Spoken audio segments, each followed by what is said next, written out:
So today I'm going to be talking about Competency 5, which is about summarizing my policy. My policy is adoption assistance. It's a federal law as well as a state law. However, I decided to focus more on the Georgia side of things. To be eligible for adoption assistance, Georgia categorized different special needs that a child must have to be eligible.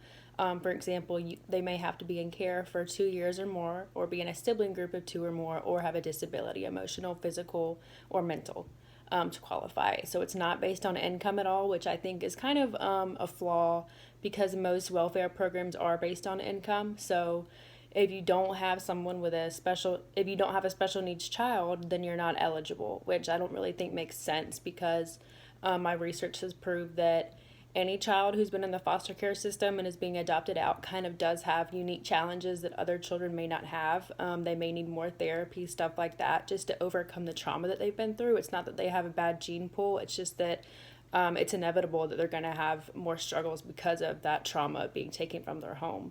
So, for that reason, I wanted to advocate for more accessibility to families who may not have that special needs child, just because it's going to be very costly and very just a lot. So I wanted to advocate for that. That's how I thought it could be improved. And I wanted to have more awareness in DFACs in general, just because not every case manager knows a lot about it. And if they knew more about it, they could tell families who may be considering adoption but may be weary about losing Medicaid, stuff like that.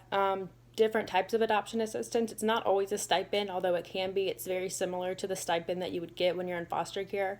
It could just roll over and it could be just like that. And then you have different insurances that you could have to help with medical costs, such as Amerigroup or Medicaid, or you can just have a one-time stipend that's for legal fees, adoption fees, stuff like that, because that can be very costly as well. So that's my policy. It's adoption assistance in Georgia.